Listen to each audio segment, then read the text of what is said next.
Bobby, no sound. Now we have sound. All right. All right. They said, Danny, fix it. So we have nothing that you heard anything we said before. So we'll have to repeat everything. All right. All right. So we have Paige Pierce Hey, in the house, four-time world. What? We Now didn't what have did any. I do? We didn't have any sound a minute ago. It said so on the chat. Lots of people said no sound. You were supposed to tell me that. I didn't see that. That's what I specifically said. But I didn't see that. You had me Look at do the the lights. chat. Okay, I'm sorry. So we are good to go now. Back in Paige Pierce in the house, watching us fumble around like idiots. Dude, Malachi. We got that in the Malachi. chat too. We're going to have Paige drop some knowledge, answer some questions, talk a little bit about her trip to Croatia, but don't talk about it yet because haven't recorded the podcast Yeah, yet. So we'll gosh. get into all that. I'm just setting up. What? Paige is like, what is No, going on? I'm trying to see through Like a all the train wreck. things Oh, yeah. to see you. All right, let me pull up the Google. So tell me, on the people in our YouTube audience, tell us what's going on. I've missed you guys. I've been out for a week. Tell me what you've been up to. I want to know. Get me caught up. For the YouTube week. audience? Yeah, YouTube audience. Get me caught up for the week. Yeah, tell us what's going on with you guys, and it'll catch up here in a second, and then I'll give you a very quick update. Right, like while you set some things up. Hey, the sound is off. Did you know that? Yeah, thank you. I'm just kidding. Oh yeah, Chaser says I would have told you the audio was off, but I was busy thinking about the torchies you still owe me. He said it, not me. Wow. He said I'm it. going to that area this weekend. I'm gonna go watch my grandson play some basketball. Yeah, me too.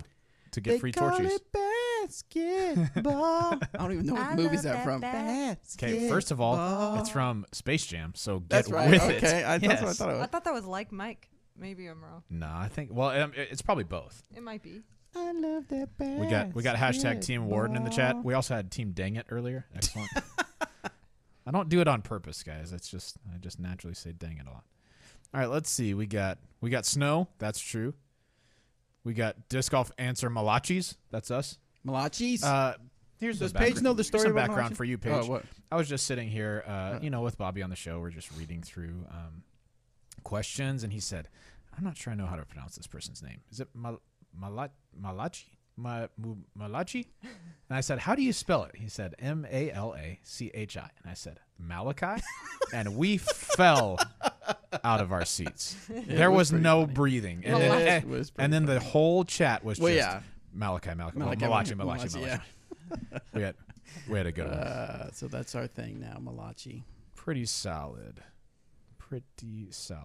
Kenny says streaming poker and you at the same time. Cool. Poker? Yep. Our Dizzle Like says world champion with poker? Guess so. I don't know. No. Our Dizzle says, what is Paige bagging from the new discs coming out? I might bag the Gatekeeper. Yeah. But not positive on that yet. I was gonna grab my protos when I got here. Yeah. To try. We've got some to give to you. I was gonna grab my protos. Well, we can just give you some what happened? here. Why don't you have them? I sent them to her house. I forgot that she was going to be here. Oh, how did that happen? First of all, hateful. Okay. We have an extra I'll take yours. set. It's okay. You can? Yeah. We have an extra set to give you, and then you can just send back yours when you get home. Okay. Perfect. Great. See, look how great. Yeah, so probably the Gatekeeper. Definitely loved that one when I tried it out when we were in Sweden this summer. And other than that, I don't know if any will be making my bag, but Robert just told me the Recoil. I think you'll like it. Would be good for me. Dustin says he's about to watch this at the dentist. Nice. You need to have it playing while you're getting the procedure done. You know, my dentist actually plays Netflix, and she lets me choose what I want to watch. So That's nice. That's good. I think you're also going to like the Raider. We saw the first flight of it today Oh, in yeah? a video, and it looked good. who threw it first? Johannes. Johannes Nice. Hogberg. He's such a jerk. Getting to throw all the good I know. frisbees first. Paige Pierce in a dynamic duel. Yes. We need to make that happen. Coming up. Hey, I've I gotten just text got back a group from. text message about that today. I've gotten text back from Oh, a few of those look at people. what- Are we like keeping it under wraps who it is or what? I don't think it's not a big deal. Yeah, we can talk about it. Look at AJ sent me that. So I messaged Oh, yeah.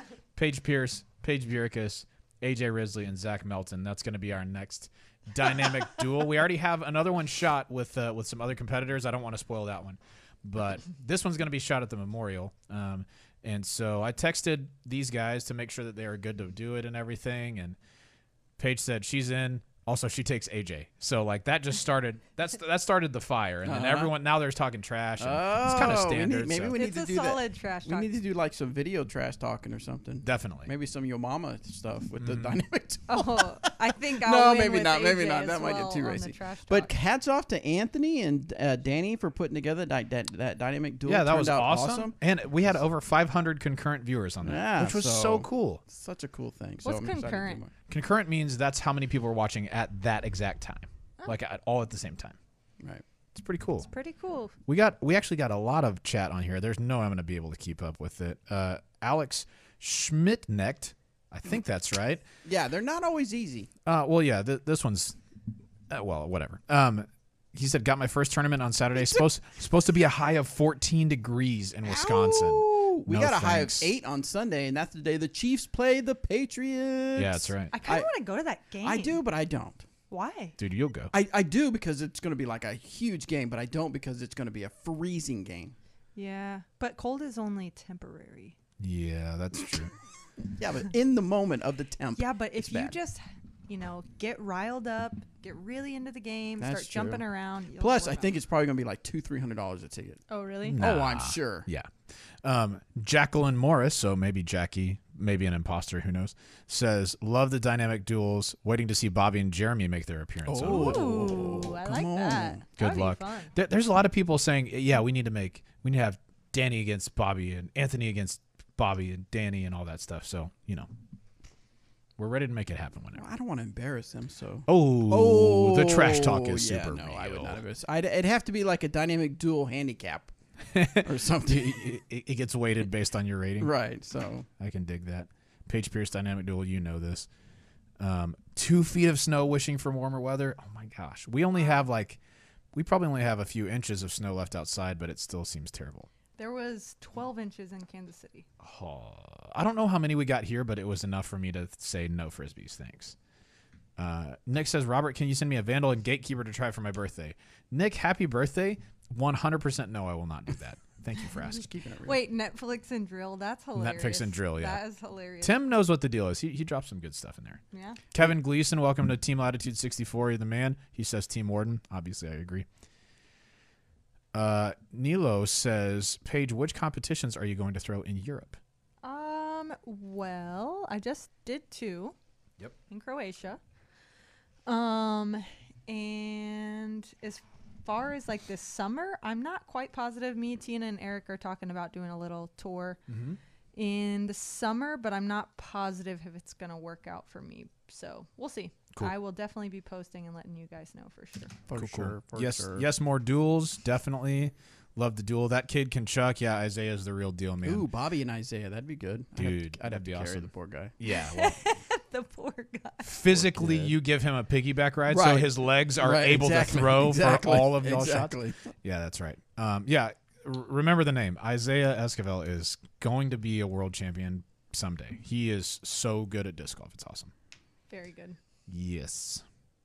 All right, what do you say we get to the real show? Oh, I mean, this is the show. We've just been doing the fake show. Right, this is just the fake stuff. Have you guys ever played up in Canada? Paige has. Yes, I have. I have played a few different places in Canada. I played at Prince Edward Island this past year, and it was amazing, amazing, amazing. Nice. And I played in Kamloops, which is in British Columbia, back in the day a few times. Also amazing course. Back in the day when I was a teenager. Speaking of Bobby, JL Barr says, y'all need to have a GBO idol. Show some of the hidden talents in disc golf. Could I be would hilarious. win at karaoke. Well, yeah, I mean, Like American Idol. Yeah, it but took me a minute. it would be really crappy would because be so Bobby would nice. get up and do karaoke and everyone would be like, well, show's over. I would jam out on some Coldplay. We already won. You should have been at the Christmas I party. saw the Paige, Snapchats. Bobby was I was on on one. fire. You and Dallas He were up there? was Me and then me, Shelby. Shelby, yeah, I saw that. Did they tell you about the roll, the Can barrel we do roll? that while I'm here or what? If they have a karaoke I night, miss all the good stuff. It was pretty great. I think I did 6 sets. Songs. Yeah. Or whatever you? they're called. Love 4 Coldplay songs. 4 Coldplay songs. One 21 Savage One or Republic? 21 Pilots. 21 Pilots. Okay. That not one 21 that Savage. went flat. That wasn't. It didn't go good? No, it didn't go good. Was It's that kind of a towards depressing the end of the night or the beginning of the night? That was. It was like toward middle the- night. Yeah, middle night. But- It just wasn't a good karaoke song. Okay. I liked the song, but it wasn't good karaoke. Yeah, it's kind of a downer song a little bit. Yeah, it's called. Well, the chorus is sipping on straight chlorine. Chlorine. Yeah. So yeah. It's Okay. Sipping on straight glory. Yeah, it's not good. I don't know that one. Noah says, can you do more up in Colorado? Noah, we are doing our stadium experience at Broncos Stadium. Mile Mile House Stadium. Yeah. Yes, that's coming up Nice. in June. I don't think anybody knows that yet. So that's an exclusive YouTuber, which is okay to tell people. I thought we had already advertised that. No, Nope. it has not been advertised. So you guys know for the Whoopsie. first Bam. Mile High on June 29th. Tickets go on sale March 1st. I'm supposed to start working on promos now, but Prepare we'll yourself. get a little bit of awareness out there. So There's an exclusive, unintentional, as it may have been. yeah, I apologize. yeah, Sorry, Jeremy. Please don't fire me. yeah. All right, so we want to talk about Paige in Croatia, Yep. correct? Yep. And then we want to talk about some of Paige's plans for 2019. What's your pump up jam before a round, Paige? Pump Up Jam is Yeah. probably the Space Jam song. Come on and slam if you want to jam. I love it. Everybody get up. Marcus Yeah. said Jeremy had posted that, so there. I wasn't saying anything. We hadn't done any Jeremy posts. marketing or posting. I or- never heard of it. I don't think that's real. That doesn't seem correct. Every time I do see one from him, though, I'm like, Hey, Jeremy. hey, What's up, man? how's it going? You can tell that Jeremy is getting on social media for his once every 2 weeks when he starts liking and commenting. Like everything you go by has a comment from Jeremy. Awesome. Yeah. Cool. Yeah.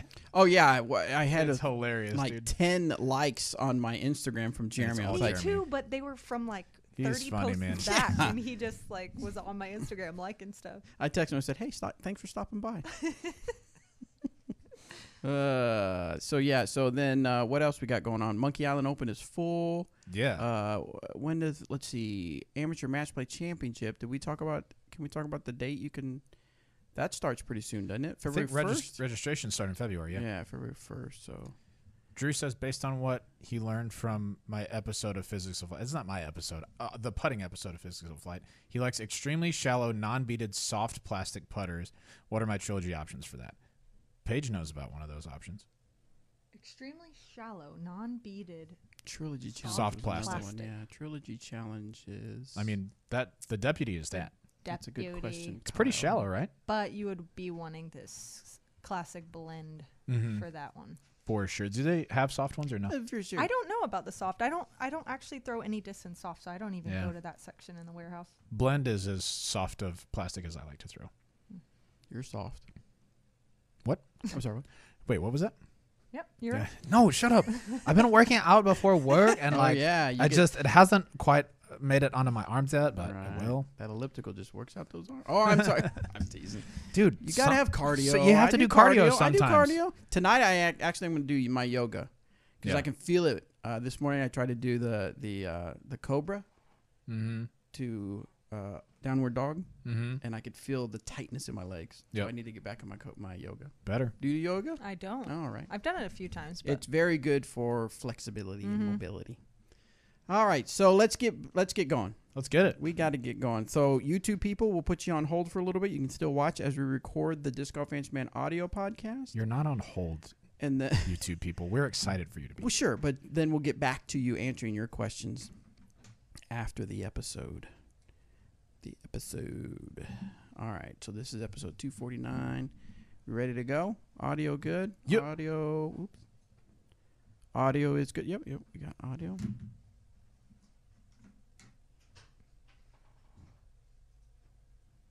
Someone has entered. Hey. Sweet. We had someone walk into the studio. Yeah. But we're okay. Here we go. Let's do it. Hey, everybody. Welcome to this episode of the Disc Golf Answer Man. I am Bobby Cool Daddy Slick. He's gotten more and more ridiculous, Paige. Somebody's got to more and more corral. exaggerated each time. Yeah. Cool Daddy Slick Breeze. And in the house, we have Paige Croatia Pierce, Okay, thank you. Sweet. Robert Elliptical McCall. I was on the elliptical. It's on the the other elliptical. Day. I did it. We are back. You saw me I'm on back. Yeah. I am back from Panama. My vacation had an amazing time. I hope you guys enjoyed the Disc Golf Answer Man takeover with Danny and Robert Anthony. Mhm. I watched a little bit of it while I was in Panama. They did an excellent job. But Bobby is back in his house and ready to answer your disc golf questions or to mess up your name. Whatever comes first. Probably both. Probably both. So- And more likely mess up people's names, but that's okay. That's what we're all about. Dude, having no a good name time. says looking slim, my guy. Yes, I'm trying to, and there you I'm go. sure it's And a little bit tan? of tan. Yes, I got a little Look at color. Look at this guy, man. I Come on. know. Come on. So I did a little video for my grandchildren. I was in the ocean water and I was saying hello to them and stuff like that.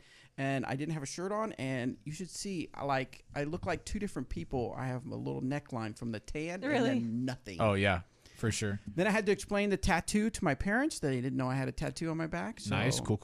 Cool. So that was cool. So it wasn't a big deal. It wasn't like they were like freaking out or anything. They're like, "Oh, when did you get a tattoo?" I was like, "Oh, yeah." So no big deal. Anyway, we have in So when did you get it? 2 years ago. It was for my daughter. Me and my daughter got similar tattoos, and it's actually a father-daughter design that she Nice. found. So yeah, she has it on her ankle, and I have it on my back. Yours says father. You on didn't it? want to get an ankle tat? It's a father-daughter thing. No, but it says father on your back. No, it's a symbol. Joking, Oh, Bobby. okay, yeah, it just says father. Father. It says father. Hers Hers says daughter. Yeah, Right, that's no. correct. No, I did not want to get it on my ankle, Paige. I thought it'd be cooler here, but I do think I want to get a cross right here on my Arm. That's called an bicep. arm. Arm. Yeah. My upper Most arm. people call that an arm. Well, I couldn't think. I was thinking of the placement, the actual placement. That would for be our a audio listeners. Tricep, shoulder area. Yeah, tricep, bicep area. Get a kind of a cross there. I think that'd be kind of cool. So anyway, Luke says it's a butterfly tattoo. Accurate, Luke. Thanks for contributing. yeah, it's a butterfly. Yeah, blossoming. So, Paige, talk to us about. Now you got back from another tropical place, Croatia, but you had like a trip though. You went to somewhere and then you went to somewhere else. Yes. Talk I us went through. to Multiple some- times. I went to a few somewheres. Yeah. Yeah. So first I went to Spain, and the day I landed, the course owner of Mijas Disc Golf Park picked Okay. us up from the airport, went there and did a clinic and a 1-round challenge, and spent 2 weeks in Spain, and then went to Croatia, and which was the whole reason for the trip. I just kind of like added Spain to it, but yeah, in Croatia we did a disc golf tourist trip where 15 people came, and we were essentially roommates for those 15 days. We kind of woke up, had breakfast together, and then like played disc golf and went and touristed around together, and then got in the van and drove to a new city all through Croatia for 9 days. And we played a couple tournaments and did some clinics and just bonded basically. Yeah, That's it was awesome. really I saw fun. some of your Instagram story and stuff like that, and I thought it was really cool. Some of the cool. What was the lady? You were putting a T-shirt on her or something? Oh, yeah, that she was seemed really like a really crazy. cool lady. There was one of the cities that we were in we were there on New Year's Eve.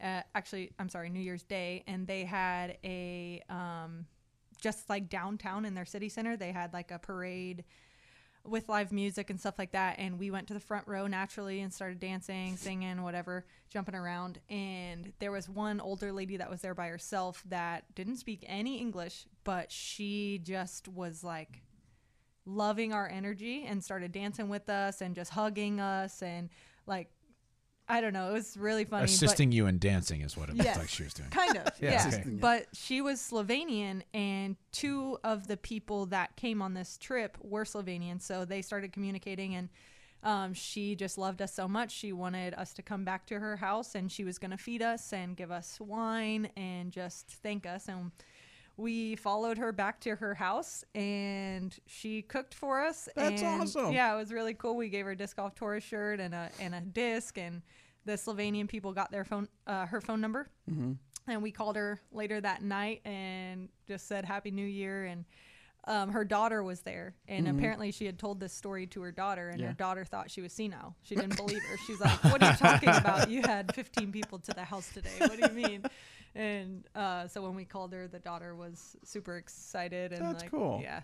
But That's it was awesome. really fun. Well, that's cool to make that connection way over there with people, meeting new people. and Yeah, things it was like really that. fun. And I'm assuming, it's safe to assume that there's probably lots of pictures we can expect from Alyssa Yes. being on the trip and stuff like that. So Yeah, we got a bunch of them put already on like an Amazon folder for like everybody that was on the trip. Oh, but- okay. And I've been posting them slowly, but yeah, I'm sure we could put out a little album or something. Maybe Well, I'm just assuming people can follow you on Instagram. Yeah. What's your Instagram name? Paige. P Pierce 29190. Right, and you'll see some pictures. Then of course Alyssa Van.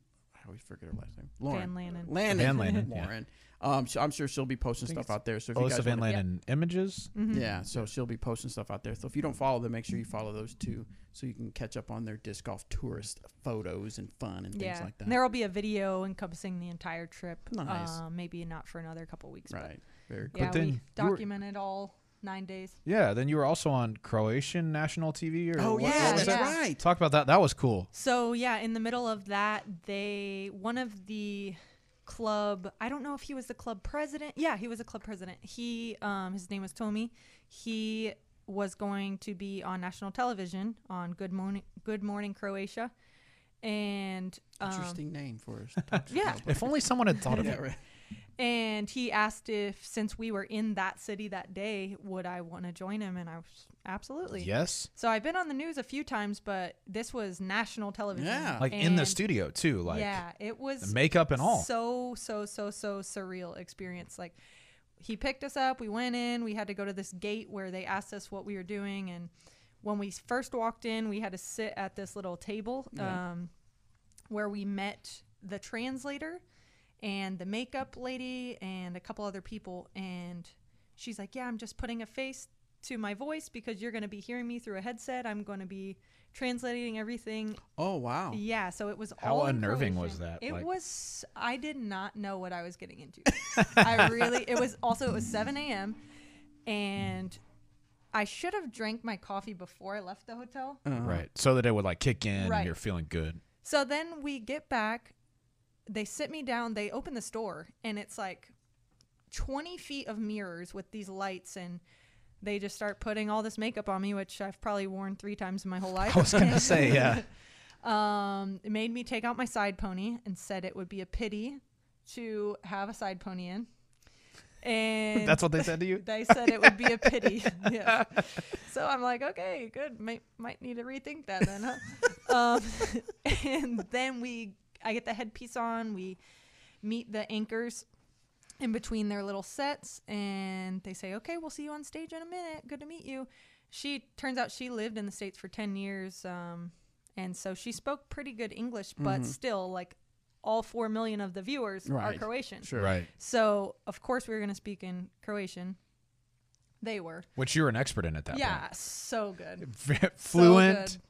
Perfect. Yeah, so I have this earpiece in my ear, and it was in my left ear, and to my left are the 2 anchors, and Tommy is to my right, and they're switching between asking me questions and asking him questions, and it was delayed, of course, the translation. Yeah. So they would be speaking Croatian at me, and I know they're talking to me because they're staring at me. Right.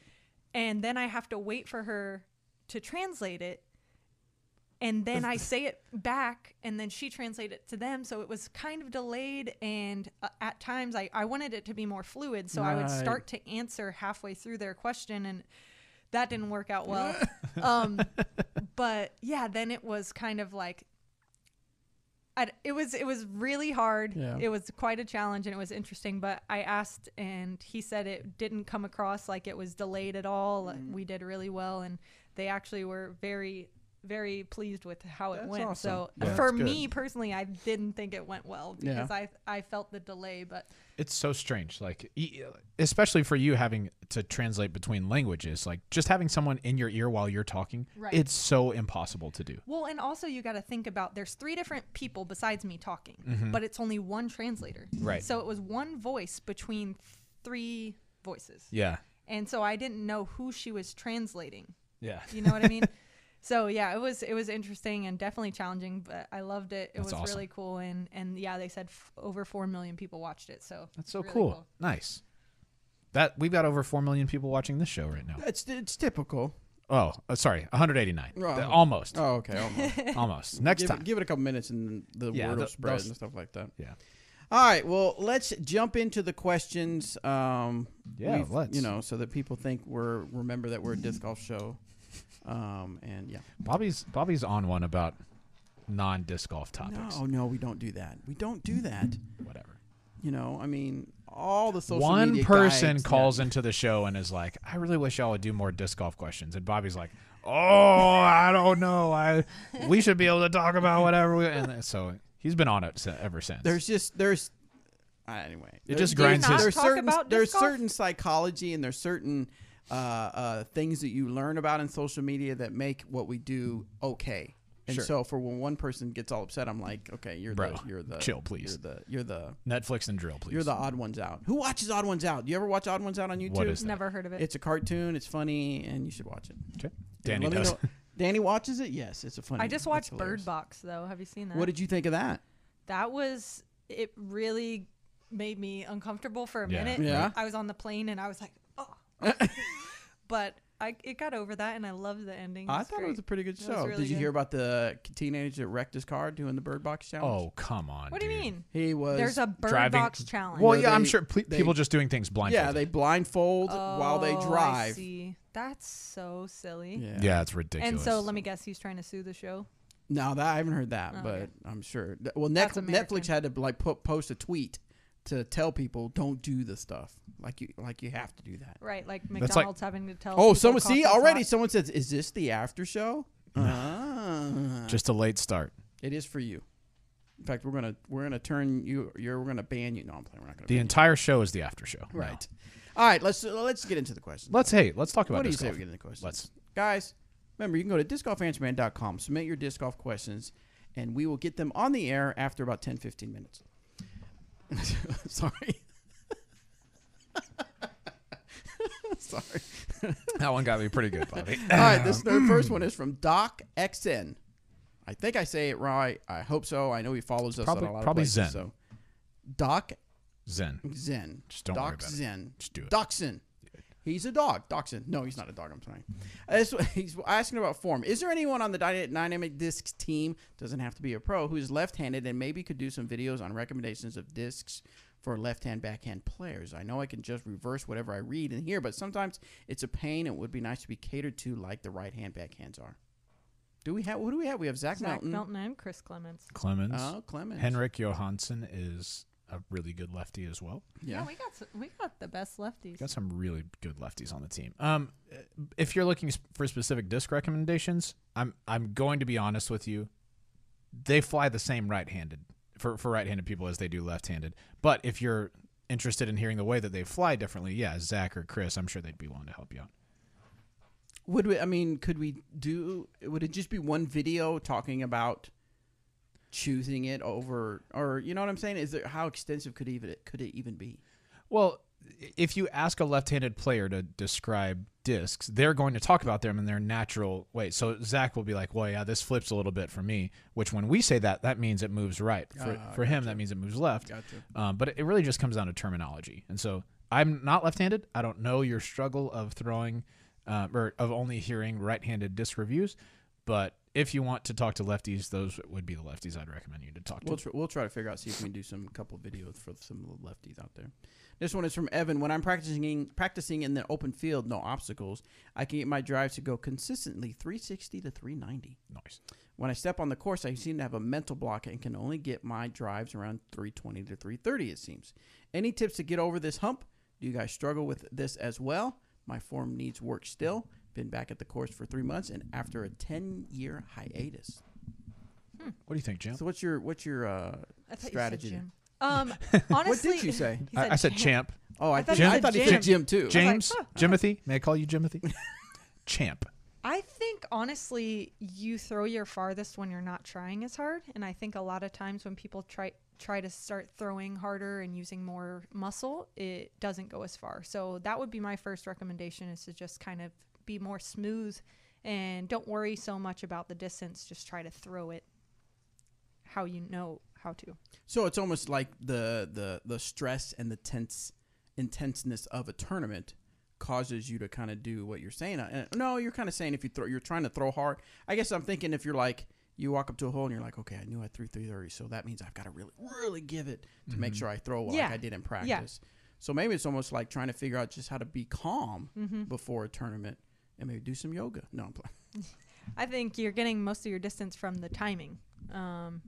Maybe not most, but a big portion of it is from timing and matching all parts of your body into the disc. So maybe focus on that instead of how much power you're putting into it. Gotcha. Yeah. Next one is from Sean. I'm trying to find the best trilogy driver for distance for my arm speed. I tend to turn over my lucid sheriff, but my enforcer is a meat hook that I cannot get to stand up no matter what. Which driver would be in between those in stability? What you think? Well, I mean, I know what I would say, but I want to hear what you would say. Can you repeat it? I'm trying to find the best trilogy driver for distance for my arm speed. I tend to turn over my lucid sheriff, Yeah. but my enforcer is a meat hook. Yeah. I think that I would say the lucid enforcer is a meat hook. Oh, you could definitely try a bio defender, and that'll give you it's either that or Ballista Pro. But I think I would say probably more of the bio defender because it's going to, how the trespass does and it kind of turns to the right, you'll still get that, but it will hyzer back at the end like your enforcer does. So it'll kind of be the best of both worlds. If you're looking for something that goes a little farther than that, try the Ballista Pro. But I think first recommendation I would say would be Bio Defender. For sure. Then we've got 2 new releases coming out, both of which I think will be fantastic for this. The Recoil and the Raider. We just saw the Raider thrown for the first time today. Looks pretty darn good. And I think that and the Recoil are going to be pretty similar to one another, probably around that 12-ish speed range. Not a lot of turn, but also not a lot of heavy fade, just kind of like pretty neutral somewhere in the middle. So like between a trespass and an enforcer. So, yeah. Try those out. All right, this next one is from Jason. I am maybe a 10 to 11 speed who can get a Lucid Renegade to turn over slightly, but I don't see anything like the understable reputation that it has. I was thinking of getting a trespass for headwind shots and maybe to grow into as a driver. Would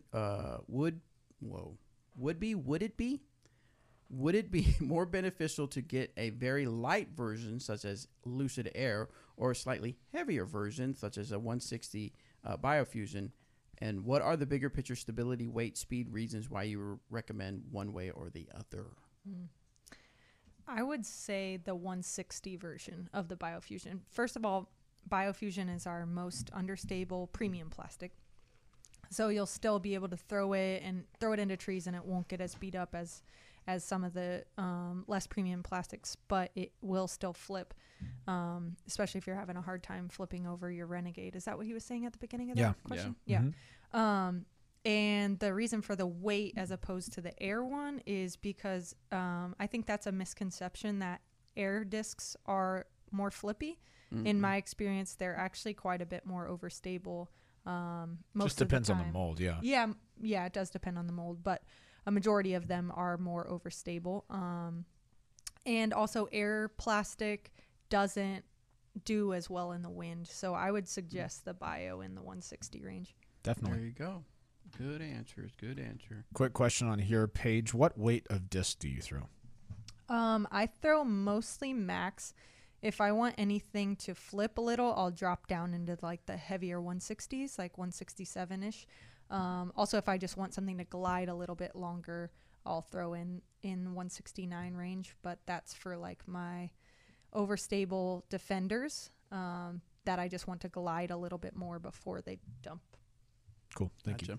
Next one is from Jack. I run the disc golf club at my high school. Most of the members have basically zero disc golf experience. I'm trying to find ways to teach the basics of throwing. Right now I'm having them throw standstills or a crow hop like run up. I have them throwing witnesses or underworlds. So, 2 questions. 1, am I headed in the right direction with the standstill crow hop? Okay. The crow hop, you would, dude. The crow hop portion, I would say you might not want to do that. If you're going to integrate a run up, I would integrate one that people would use all the time to play. And most people don't do quite as well with that, just like hop between their back foot before planting, right? I think standstill is a great way to go about it. And if I was going to build a run up from there, I would go from standstill to just a 1 step. Instead of a crow hop, like a run up, just do standing there, then 1 step into the throw. And then after that, you can integrate your X step and everything. 2, I am thinking of sending a large order out for discs, and I'm thinking that the diamond is the best choice. What are your thoughts? Depends on how the witnesses and underworlds are working for them. If they are too stable as is, then yeah, diamond would be great, and that's always going to be great for someone who throws a disc for the very first time. But if they're doing quite well with the witnesses and underworlds, then I think you probably don't need that step down in stability that a diamond is, personally. What do you think about that? Yeah. Yeah. I think you nailed it. Yes. Champ approved. This one is from Dylan, and this is actually something that I know me and Eric have talked about. I don't know if Robert's been on the show since we talked, but I'd like to get Paige's input on this, since you are, in fact, a touring pro and you are here. I come from... and you are sitting here today. And you're sitting here, and you're breathing. I come from a traditional ball golf background, and I've really enjoyed the similarities and differences between ball and disc golf since picking up disc golf 2 years ago. In traditional golf, there is a limit on the number of clubs you can have in your bag, 14 total. What do you think about having a limit on how many discs you can carry during a tournament round, and what impact do you think it would have on the scores? Would it level the playing field a bit? What do you think, Paige? I think we don't need to add more rules. We have so many rules. Fair point. Also, it kind of adds to the player's creativity, so I wouldn't want to see that taken away. But I personally would recommend using less anyway. I don't have more than 14 at most times. If there's a special hole or two, I might put more than 14 in my bag, but I actually keep it around that number. I just don't like to add too many variables and too many different discs to choose from. I think if that was implemented, you would see a little bit, maybe even better scores, honestly, because a lot of times you see a player head to the tee pad with multiple discs in their hand, and then even when they choose that disc, they're still probably thinking about those other two discs they set down. Yeah. So there's going to be a little bit more confidence in the disc choice and that shot selection. I think if that was limited to 14, I think you would see a little bit more just confidence in the selection. So let me ask you this. Let's say I know you say no more rules, but let's just say for whatever reason the rule was put into place, and they came to you and they said, Paige Pierce, we need your input. You will decide the number of discs that you are allowed to have. What would you pick and why? I would say 12 to 16. Yeah. I think 3 of each: putter, mid, fairway, and driver. You think? I think that's plenty sufficient. Plenty sufficient to do that. No, I was just curious what the number would be, because most bags hold. I mean, most bigger bags hold 18 to 19 depending on the molds. The one thing is though that in ball golf they're not ever losing their clubs. In disc golf, right, you could lose a few discs in your round. So a lot of times a player, even the players that have, like Zach Milton, who have 30 plus discs in their bag, he's not really, or not just he, but that player isn't necessarily using all of those in a round. It's for just in case shots. If you go into the woods and you need a little pitch out, or if you lose something and it's your go-to, you want to have a backup in your bag. So gotcha. All right, this one is from Eric. It's EIRIK. Huh. So, Yeah, hi guys. Rick. Thanks for what you do for the sport and for us listeners. I'm enjoying your show all the way over here in Norway. My question: at what distance do you drop the X step and go for standstill, or one step instead? What do you gain and what do you lose from doing that? You throw a lot of standstills. yeah, I do. I don't want to say ever, but I rarely do a one step. I think it just throws your timing off. So I'll do like a very, very small and more compact 3-step, or I'll stand still. And that, for me personally, the distance is that I'll stop stepping at all would be like inside 175. Okay. I was gonna say about 200, right around there. Yeah. And if I don't feel confident about a standstill, I'll just do that compact run up as well. I like that just so that your rhythm is the same. Even if your steps aren't super long, you're not using them to get power. You're just using them to keep your rhythm the same. Exactly. I like that. So last year, the United States Amateur Match Play Championship was a huge success. Yeah, man. A lot of people having wonderful time out at their local brackets and then working their way up to come to here to Emporia. And of course, congratulations to Matt Whitlock. Matt White lost. You sounded confident. I believed it. That was, I was it was, going, I you was were on going the way for there. it. I was. believed it. It was in my mind, and I was thinking that's not right. That's not right. But I went for it. So Whitlock won the 18 baskets and discs for life. Yeah.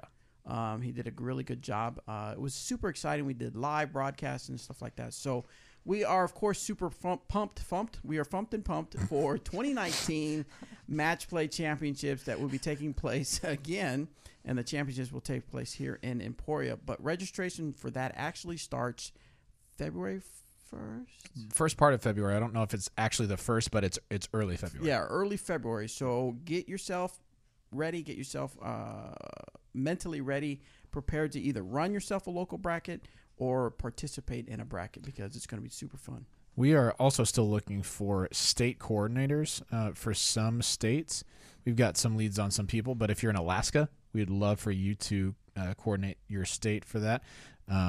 Connecticut, Hawaii, those would be great places to have a state coordinator. North Dakota, Nevada, New Jersey. So, yeah, lots of places still don't have state coordinators. So if you are interested in helping out with that, you can email ak@dynamicdiscs.com.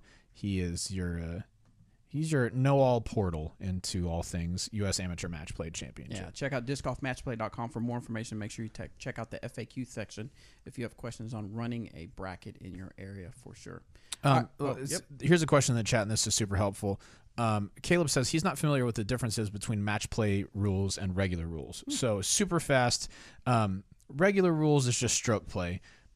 Paige and I go out. We both throw the shots needed to get the disc into the basket at the end of the round. We total up how many it took, and that's our score. And Paige wins by 10, 12. Sometimes. It's around there. I'm not too proud to admit that. Okay. But if we go and play match play, how it works is Paige and I go up to the first hole together. She throws her tee shot, I throw mine. We play our discs out, and she finishes the hole in 3 throws, and I finish it in 4. Paige would be then 1 up, and you get you have a chance to take a point on each hole by just having the outright best score on that hole. And it's not more or less depending on how many strokes you win or lose by. So if on that first hole Paige gets a 3 and I get a 7, she's still only 1 up. It's not 4 up at that point. It's only 1 up. The way that you finish a match play match is by being up more holes than there are holes remaining. So more strokes. Well, more throws. More holes, because throws is separate of that. Yeah, 1 up. Yeah, I see what you're saying. Yeah. So we get to hole 15. That means there's 4 holes left, and Paige is 4 up at that point. And then we get the same score on hole 15. That means that she would win, and the score would be 4 and 3 because she was up 4 holes, and there's only 3 to go. So even if we played those remaining 3 holes and I won all of them, I would still lose. That means the match is over. Mm-hmm. So that's what match play is. It's really cool because it's really fun. Yeah, it's so much fun. And it for all of the times that we talk about it's just you and the course, now it's kind of you and your opponent, and it's just a really really fun way to play disc golf in my opinion. So yeah, you can run shots. Like the hole's never over till it's over. Even if Robert's parked under the basket and I hit first available, I now know a 3 will not win me the hole. Yeah, so might as well go for a 2. Try to run it. Yeah, who cares? Why not? It's really exciting. I love it. If you haven't played it, you need to check it out. Match play is one of my favorite formats to play disc golf in, for sure. All right, let's get back to the questions. This one is from Dennis. Hey, Bobby loves Torchy, Slick Breeze, Robert, Rockin' Hair McCall, and Eric, thanks for signing my wife's present, McCabe. Nice. I'm strictly a trilogy thrower except for 1 disc, and that's the Mamba by Innova. Mamba. Is it the Mamba number 5? Mm-hmm. That's actually Mambo. Oh, dang it. Wrong one. A little bit of Monica. A little bit of Monica in my life. Okay. I only use this disc for my forehand throws because of the -5 turn. I throw left-hand backhand, left-hand forehand. Is there a disc you would recommend? Golly. Is there a disc you would recommend? Recommend that would give me the same result. Appreciate the answer. And as always, keep it real. What say you? For super me, understable fairway. I would say like a Renegade, or even if you want it even more understable than that, a Thief would be a good one. Mm-hmm. It's really understable. You might even like a Witness if you're throwing a Mamba that much, because Mambas are like real understable. Very. So yeah, I think those 3 would be awesome. Witness, Renegade. Underworld's a good one too. You might check that out. And then The Thief as well. That song is stuck in my head now. I know. I was just singing it in my head just now too. All right, Zach DeGraff wants to know, hey, Bobby, Eric, Robert, and whoever else might be in this episode. Paige Pierce. What up?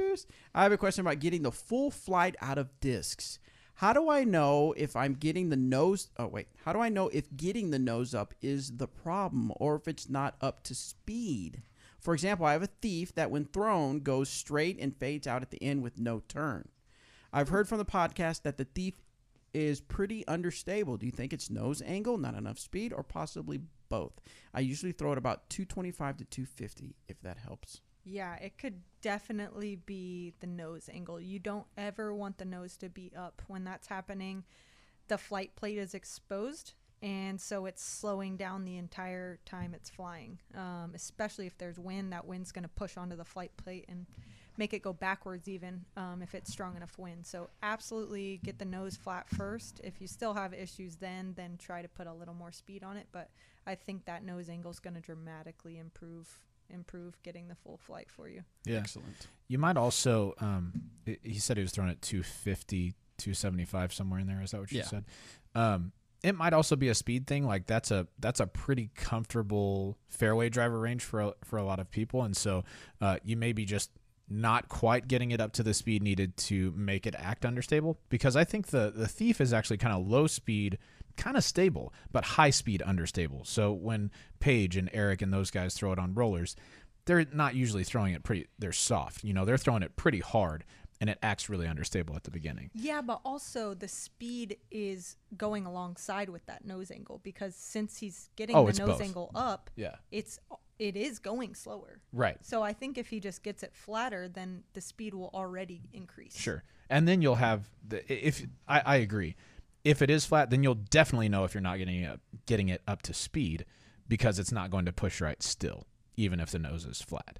If you are, then it should, get that turn and finish. Yeah. Yeah.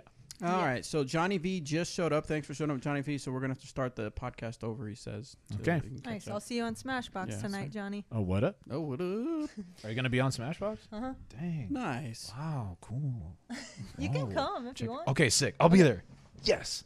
All right. Next question comes Is that from, okay, Johnny? Thanks, Johnny. Thanks in advance, Johnny. The next one comes from Sergio Sagado. Yeah. Sagado. I would really like to Sergio see how that Sagado. one's spelled, but Yeah, that's okay. Salgado. Oh, Salgado. Sagado. You're making it I sound just really like like watching your face. you're making it sound really like Portuguese or something. Maybe it is. Sergio Sagado. I kind of doubt Okay. it is. Okay, Okay, anyway. but what does he say? Sagado. He says, I have been playing disc golf for 2 years. Now he's Italian.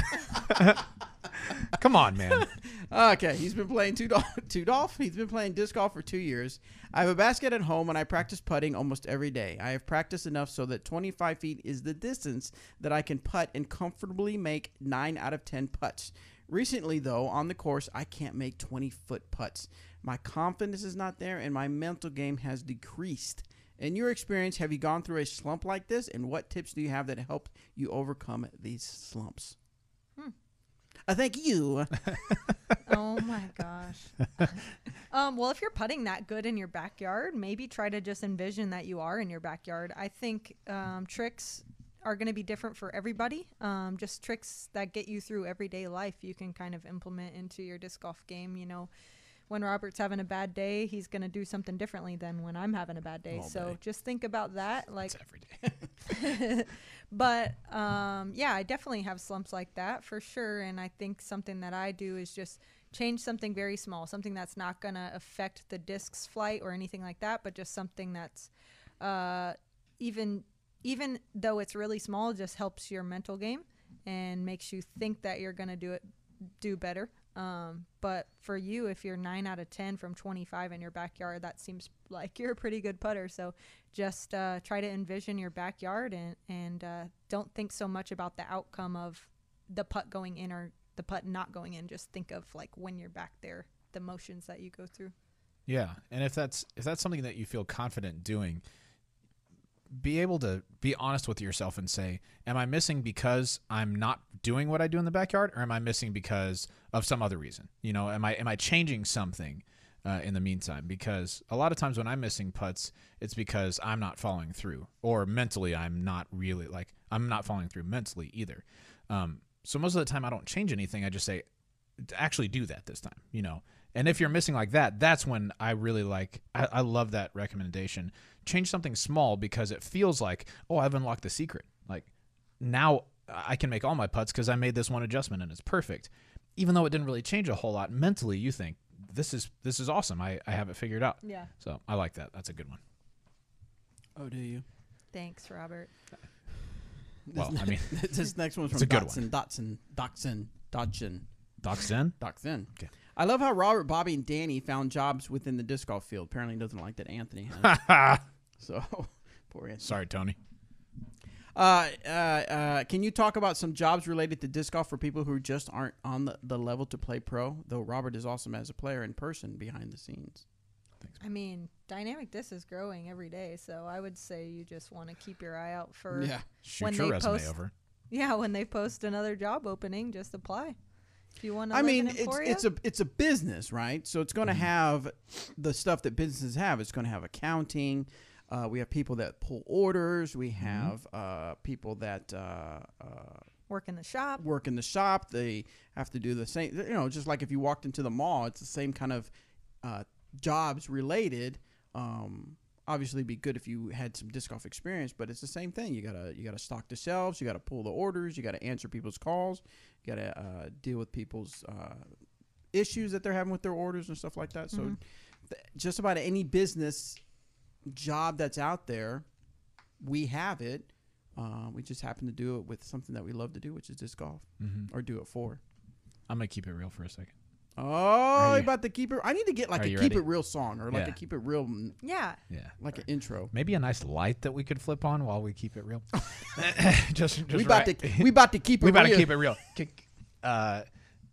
Working in disc golf sounds awesome, and I think a lot of people think what we do is we go into work every day. We answer a few emails. We take a couple hours to do that, and then we spend a lot of the rest of the day like throwing discs and testing new products and thinking about new cool stuff that we can do, and it's all discs, and it's not that.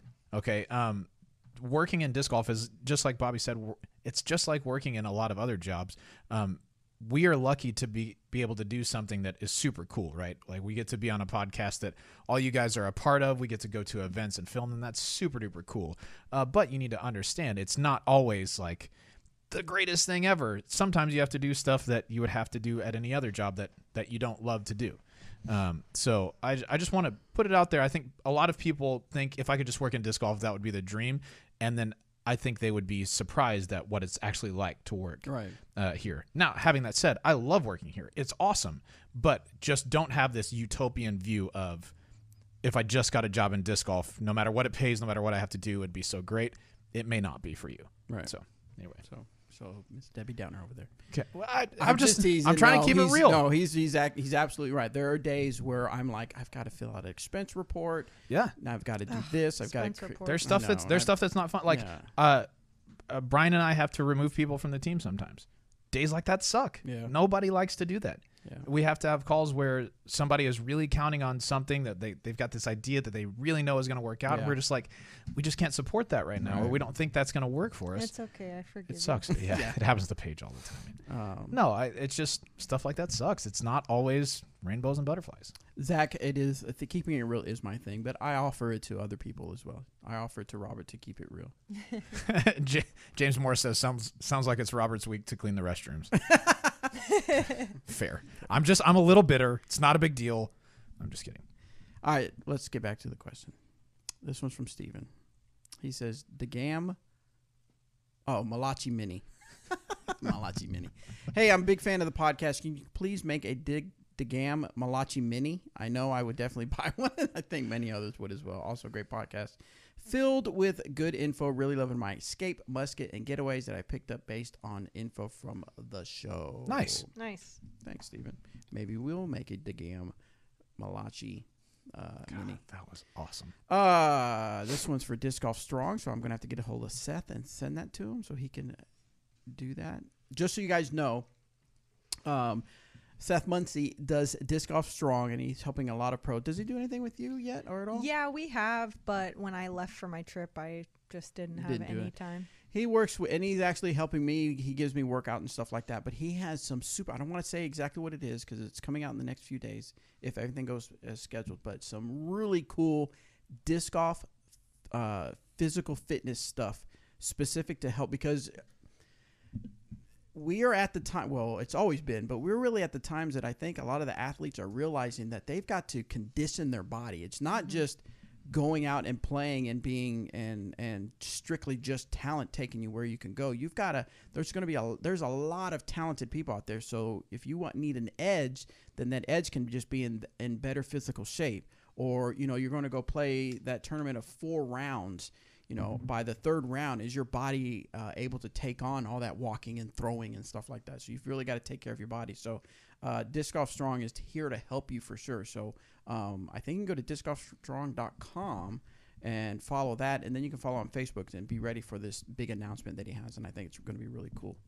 All right, so is it that you should work out to get better at disc golf? Yes. Okay. Yeah, work out. Huge announcement. Yeah, discgolfstrong.com is the correct. Yeah. So let's see. Jack Schroeder wants to know, why is it called the Glass Blown Open? Let's give like the 3-minute version because we've talked about this before.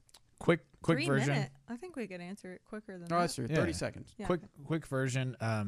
The trophies for the tournament a while ago were made by like a world-renowned glassblower who lives here in Emporia. Is that right? He did, I think. Yeah. Yeah. I don't remember his name. I know Eric would remember if he was here, but that just became one of the cool things about, at the time it was the Emporia Open, I think. And then it got renamed the Glassblown Open because the trophies were so cool. They were coveted. Now it's been that for a long time. There you go. And they're still cool. They're awesome. Super duper cool. Thomas wants to know, can you explain why it is recommended to learn how to throw a putter when you are learning how to play disc golf?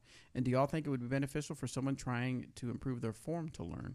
Absolutely. Putters are very important to know how to throw, not just when you're beginning, through all different skill types. But I think I would always recommend throwing a putter to a beginner just because it's more, there's less movement. So with a driver, when you throw it, it could look good for about 50 feet and then it goes really hard to the left. And it's kind of discouraging because when they lose speed, they just want to find the ground quicker. And when a putter loses speed, it still wants to penetrate forward. So not only is it encouraging because you can see it fly longer, but it also just shows you your errors because a putter can't handle as much turn or speed or torque or anything like that. So anything you're doing wrong, the putter will expose it. Yeah, I remember seeing a lot of players that beginners that are picking up these high-speed drivers because, of course, they see the pros throwing it. Right. And I'm wondering, how are they making this disc work for them? And then I watch them throw, and they're actually adjusting. Yeah, it's their torquing release. it over, and then. And I'm thinking that's Bro. in the long run, in the long term, that's not going to be beneficial. So you need something that's going to help teach you how to throw properly. Yeah. So I don't know if I've nodded as hard at an answer as I did just now when Paige was answering. Like, yes, thank you, yes. So for all the times that we talk about it, and y'all are like, I don't want to throw putters. This is the best female disc golfer in the world right now. Listen to her, please. Do it. Also, who doesn't like to be on the fairway? Come on, man. come on. Find the fairway, man. Come on. I like to throw it straight, and even if I come up short, it's on the fairway. Yeah, you don't have to go look for it. It's like, oh, there it is then in the at fairway. least I have a putt. It might be a jump putt, but at least I have a putt right at the basket instead of being in the woods and having to throw a overhand out and get some thorns in my leg. I'm not trying to play that game. What we got, Bobby? Mr. Trying to figure Malachi. this one out, so I see if this is a controversy. This one is from they put the name Controversy. Smokescreen. Oh, you never watched Jimmy Fallon? Controversy. What is up, disc golf fam? I'm a recent newcomer to the sport, but I'm older than your average newbie. I'm closing in on 50. Same. I am into the personal fitness, so I am highly adverse to the cigarette smoke and vape clouds that seem to surround the gatherings of players in my area. Whenever I play with a group, I work to stay downwind as much as possible, but it takes away from my game. A, is this more of a local issue? B, How do you think this affects the growth of the sport? And thank you for your thoughts. Honestly, I think it's kind of irrelevant to disc golf. I think that, well, if you're in a tournament, it should be illegal anyway. Most tournaments it is. Some tournaments it's tournament director's discretion. So if that's the case, talk to the tournament director. Talk to them first and ask them to stop. If they don't, then definitely just talk to the tournament director. But if it's not in a tournament, I think it's just something we have to deal with as humans on this earth. It's nothing to do with disc golf. Right. You know, Yeah. whatever activity you're doing, people are smoking and vaping. So don't try to correlate it and ask these questions on public podcasts, because it's only bringing more attention to it. And it really isn't anything that disc golf is. It's not exclusive to No, disc golf. absolutely Do you realize just not. what happened? What? Paige just kept it real. Oh my gosh, where was our light? You kept Did it someone real. click on the light? Come I on, know. come on, It's guys. kind of annoying that people think it's an association only with to disc disc golf. golf. That No, yeah. people everywhere smoke weed. They smoke vapes. They Right. smoke cigarettes. Right. People drive drunk. It's nothing to do with disc golf. It's I know that this is why we're here. It's a disc golf podcast. Sure.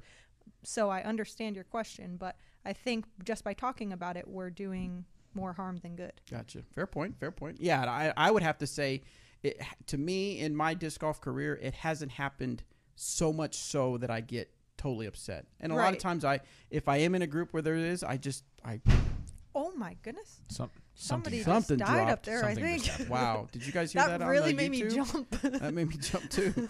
I wish I had replay on this because I wanted to see how. Anyway, you just move to the side or something. So, anyway, we've given it too much time than we need to. So let's go on to Kyle's Light off. question. Yeah, light off. Yeah, unkeeping it real. Totally fake. Back to fake, dude. I'm about it. That was fun. Yeah. Kyle wants to know, hey guys, hope all is well. I was wondering what each of you think is the most underrated disc from each of the brands, trilogy brands, that is. Lucid Convict. You think it's there more to- underrated? Yes, I do. Oh, okay. Why? I do. I think that even our team doesn't throw it. Yeah. And I think that has a lot to do with how many molds we have available, which Yeah. isn't a problem. It's great how many different options we have available, but with that being said, that's why I think it's being overlooked, is just because we have so many other options. But I think it's such a versatile disc, and honestly, I think fairway drivers are one of the biggest. They're very important. They're very important to get distance, but also to stay pretty straight. And this is exactly what the Convict does for me. And I can throw it with a hyzer or an anhyzer, and I know what it's going to do. I Gotcha. just really love it. In my opinion, let's see, most underrated disc. In the whole trilogy line. I think he meant from each of them, but I think we can just kind of Yeah, we're just answer going as to we give go. it. I can do mine while you think. Yeah, go ahead. I think the Latitude 64 Cenis is super underrated. Hey, Robert, you seen this? Yeah, you seen Oh this? my Seen gosh. this? Man, have you seen Have you this? seen this? Anyway, Danny said that one time after I threw it in. We've laughed about it since. I love it because I love the Slammer, and I threw the Slammer for a long time before I threw the Cenis. But the Cenis is like a kind of like a worked-in Slammer out of the box that you can throw straight. I think Slammers take a long time to be able to throw straight. So I love it. I think it's great in the wind. I use it for almost every approach shot. I think it's super underrated. You should check it out if you haven't. It's quite good. I would say, I have one more if you don't take mine. what but do you mean Marty Bobby has a career? What does that mean, Marty Smith on YouTube? He works here, man. This is his career. I don't see a lot of people throwing, and maybe it's just I haven't paid attention, the Warrant? That one doesn't make a lot of bags right now, no. And I think that's a really good disc. I really like it, at least for my throw. I Yeah. really like the straightness of the Warrant. Now, if I really get on it, I can get it to turn a little bit, but for the most part, it keeps me straight when I don't really need a lot of distance. But I've got some trees to deal with, and so I really like the Warrant. Yeah. I think another one that I think of right away is the Suspect. Yep. And I think that's because the Harp is such a well-known and well-loved disc that the Suspect gets overlooked sometimes. And I think they complement each other very well, and it's a great disc. Suspect is super good. I like my I Suspect. throw it a lot I for agree upshots. with that. There's one other that I thought of.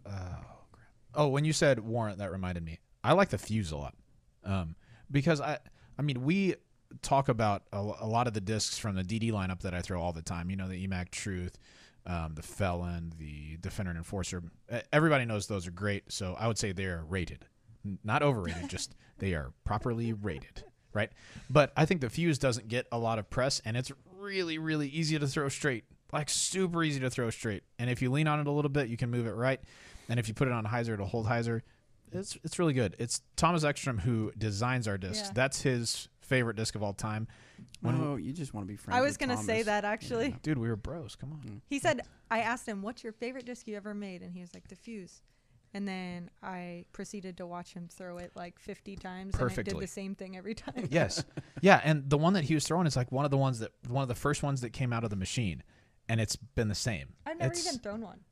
I think you'd like it. I'm going to go in there in a little bit. Sweet. I have one that you can borrow if you don't want to just get a new one. Okay, you Why want to don't go you throw in mail- this snow? Yeah, it's only a few inches left here. Why don't you mail her one and mail it to where she's not at? What good jokes, Bobby. Whatever, man. All right, next question is from Russell. Trying to make me look like an idiot. I'm very new to disc golf. Played only two 18 round. 2 rounds played of only 18 two holes. 18-hole rounds so far, Nice. and obsessed with it. Wow, got him early. huh? Nice. I am 6 feet 8 inches tall and was What? one. Same. Same, yeah, So I'm ready to answer this Are you question. sure that's what it says? 6 feet 8 inches tall. Wow. Johnny V, are you still in here? Yeah, You can Johnny, answer this. maybe you need to help us out on this one. What are the advantages and disadvantages to being this tall in disc golf? That's one question. What do you guys think? I think How tall is Germ? I think he's 6'6" So or he's- 6'7", so Okay. he's He's a pretty big similar. fella. Yeah. I know that I was thinking of that because I play a lot of rounds with Germ, and when we get to a hole that has a low ceiling, he definitely makes it known his frustrations. So maybe that would be a huge disadvantage. Is just Right. like when you're playing wooded golf and there is a low ceiling, that it's going to be harder for you to hit the gap. Yeah. But I think a big advantage you have is that your putts seem shorter with longer arms. Well, that's Long true. limbs, yeah. Yeah. Miles Seaborn always talks about it being difficult because he's 6'3" or so definitely not as tall as this guy, but still pretty tall. He feels like he's putting down at the basket quite a bit, and, which is kind of interesting. I've never thought about that unless I'm, on a slope Right. where the basket's Right. below I my was feet. just thinking uphill putts will probably be quite a bit easier for him. Yeah. But I do think tall people have an advantage in that they have those longer limbs so that, they've just got more space to make stuff happen. Hey, Whoa. my chair just broke. I've seen people who are tall be able to throw farther a lot easier, a lot earlier, just because they had those super long limbs. But, that's never been a concern of mine. Johnny V says tall problems. Your arms have more variance. Putting down at the basket is different, like you mentioned with Miles. And then he says Better for better driving, for though. driving though. 'Cause More variance. you have more reach, I guess. Is that what it is? You have more Mm-hmm. more distance in your reach type thing. Yeah. Another one, Johnny V says, what are some discs for bigger hands? I've seen a lot of reviews saying people with little hands will love this disc. Is that a disc I should avoid or just learn to love? I think there's some. I'm not sure. Okay, I don't have huge hands either, but I think there are some discs that some people will not love because they are too big for small hands, which would be like Speed 14 discs, like the Freedom, the Ballista Pro, the Ballista, ones like that. Sometimes those wider rims aren't super comfortable if you don't have bigger hands. I don't mind those discs, but it's just fine for me. For someone with big hands, I don't know. I've never asked, I'm sure Germ has monster hands. He's huge. I don't know. He's a tall guy. I'd be interested in seeing how different it is for people with big hands if they have trouble gripping those smaller rim discs. I don't know. Can't answer that. This one is from Michael. I started playing disc golf in 2006, took the last few years off, and have recently discovered my love of the game. I love the DD content and what you do for the sport, so I want to try out your plastic. Nice. I'm a lifetime Innova disc golf thrower, including AVRs and PNAs. AVR putt and approaches. All right. I recently purchased a judge, deputy warden, and marshal to find out which of your putters is best for me. Any suggestions on the best way to test these out? Oh, so what would be a good way to figure out what putter is best for you? I would say go to about 25 feet. I think from 10 to or 15 feet in, all putters are going to fly pretty similar. Yeah. But when you get back to like 25 or so, you're going to see their stability more. For me, when I first switched over to DD and I was trying out all the putters, I noticed that big time, that from 15, I was making putts with all of them. And then when I backed up, maybe the judges were hyzering a little bit too quick, or the Macanas were going a little bit too right. And then you just kind of find which one works for you. So I would say maybe go with 25 feet, give or take, and just practice from there. That makes sense. Yeah. Now, well, I always liked your philosophy on what you aim for when you're putting. Talk to us a little bit about that real quick. What's your I don't want to say it because I want you to say it, but what are you aiming for and why? I just aim at the very, very middle of the basket. That way, if I miss high, I have some room. If I miss low, I have some room. And same with left and right. That way, if you mess up, you just have room for error. And I'll just go straight from I'm a spin putter, so I just go straight from my belly button to the middle of the pole and try to let my arm never leave that path. About to break some bottles in here. Just try to make sure that my arm never leaves the flight plane I want the disc to fly on. And I always like what you said too, is like when you're throwing at the middle of it in your mind, which it makes sense, is that there are more chains involved, so to kind of grab it and keep it in the basket. And that goes along with the disc being flatter as well. When it's on a hyzer angle or anhyzer angle, it's only hitting about 3 chain links. And when it's the flatter it is, the more width the disc has, and so it's hitting more chain links. Let me ask you this. So that's something you're super good at that I'm jealous of. I have a really hard time getting the disc to the basket exactly flat. Like, I can do it, but it's hard. It seems like it's like natural for you. That's awesome. I definitely have tried over and over and over again to try to build up that repetition, because I've noticed that, and especially too, even when you're missing and it's flat, you have less likely chance of it rolling or So when you're putting way far away, like I always get frustrated because I don't know the distances because I don't pay attention, but I try to do the straight at it type thing, and everything that you were talking about. But as I get farther away, I feel like I have to, because I don't have the form or the whatever to long distance straight at it. I end up throwing it out so it hyzers back in.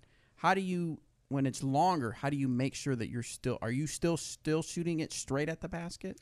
Yeah, I am. So just like a drive, and we were talking about up shots, and when you're standing still, we were just talking about it. Yeah. When you're standing still, it's like 175 feet and you're just kind of pushing off that leg.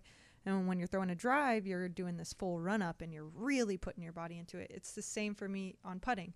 So if I have a 15-foot putt, I'm only pushing off that back leg maybe 30% power. But if I'm going back to like 45, 50 feet, now I'm pushing off my back leg with like 70 or 80% of my power, my body weight. And when I'm like as far as I can physically putt the disc, I have like 90% of my body weight on that back foot and am really pushing the weight off the back part of my body into the front. And you're still aiming toward the center? Yes. Too. Okay. All right. I'll have to practice that so I can get my 850 rating by the end. Oh, yeah. That's Bobby's rating challenge this year. He's 807 right now? I think 806 or 807. Yeah. Some people mentioned about the rating challenge. Yes, we're getting something put together. We'll put it out there for people. We're getting people to give themselves a goal and then see if they can meet their goal, and nice. we'll kind of keep up with it and stuff like that. So, but the disc golf season hasn't quite kicked in yet, so I've got a little time. Yeah, we haven't played any tournaments yet. Yeah, so Bobby's shooting for 850. Anthony is currently 90 something rated. Pretty close, 906, 907. He's shooting for 950. He's shooting for 950. Yeah. And Danny wants to. What was yours? He wants. He said 1030. He's going for 1030. Dang. Just not to drop. just improve a little. All right, next one is from Taylor. It's about the mental game. Hey, I'm about to play my first PDJ tournament in 3 years. Nice. I have progressed a lot in my game since then. In casual rounds, I compete with the open level players in my area. However, I am playing in the advanced division to help me get used to PDJ tournament play. A couple of questions for you involving the mental game. How do you stay focused, shot to shot, amidst slower play and backups? And how do you keep your body warm and loose during those backups? For me, there's always going to be backups. So kind of just try to plan for it. And maybe when you're playing your practice round, wait at each tee pad for 5 minutes just to kind of get that practice in on that, because it's definitely something that happens at least once in the tournament round. But for me, I'll just step aside and like practice my putting stroke or my driving stroke. And as far as the focus, I think just keeping in mind that what shot you're going to throw, what angle, what line, all these things that you're thinking about in that 30 seconds you have on the tee pad. But now just think of it as it's a matter of perception. You can think about, oh, I got 5 minutes to wait. Or you can think about, okay, I have 5 minutes to prepare for this next shot I have coming up. And so I think it could actually benefit you if you just choose to think that way. Cool. I like it. Or you could always do hacky sack. Or that. Like Yeah. some people do. I like to let my thoughts go in between shots, because I would find myself getting exhausted at the end of the round from just like focus, because I overthink everything. So I let a shot go and be like, is it going to be okay? And then we don't know where it lands. And like, oh, am I going to have a look? And it was really, really bad. So it helped me a lot to focus really intently for those 20, 25 seconds, throw the shot, and then just let my focus go until I get to the next one. So backups have really never bothered me, other than like the physical part of not feeling warmed up anymore. But I like that preparation thing. Like, let's use this time to prepare. Kind of dig that. I hadn't thought about that before. Nice. You're All right, so so smart, man. God, We got one more question we'll ask Whatever. on the audio show, but YouTube people, you're watching, you get to have a little bit of bonus of after show and ask us some questions. Bonus show. A little AMA. Emma. So get your questions ready on YouTube while we answer this last question on the audio podcast. This one from Charlie. How do moonshine and hybrid plastics compare to Lucid in terms of stability and wear? Moonshine's going to be our most premium plastic. It has the most stability, I've found, over stability. A hybrid, I don't know that I could like positively answer that question, because I don't really throw anything in hybrid. So I'll let Robert tackle that one. I think hybrid and Lucid are pretty similar. If anything, hybrid may not wear in quite as quickly as Lucid, but that's not to say that Lucid wears in quickly. I just think hybrid's super duper durable. And I would agree with Moonshine starts out the most overstable. I think it works into a spot that is less stable. Ultimately, like its sweet spot, I think it works in a little bit faster, but that's not to say that it's super fast. So yeah, if I was to say right out of the gate, most overstable would be Moonshine, then hybrid Lucid are pretty similar, and I think they settle in a similar spot as well. Yeah. Got it? Yeah. All right, guys. Thank you so much for tuning in to the podcast, and thank you again to Paige Pierce for being on the show with us. Guys, make sure you follow her on Instagram, ppierce21290. Yeah, you Is heard her- him. 29190. What did I say? 21290. Hey, they know what I said, right? That's like really that. close. Yeah, come on now. So anyway, go follow her on Instagram. Go follow her on Facebook so you know what's going on, because 2019 is going to be an amazing year for everyone, including Paige Pierce. Yeah, man. Cool. Anything else you want them to know, Paige, about what's going on for you in 2019? Yeah, I mean, I'm definitely going to be hitting the Yeah, tour yeah, pretty sure. hard, Yeah. like every year.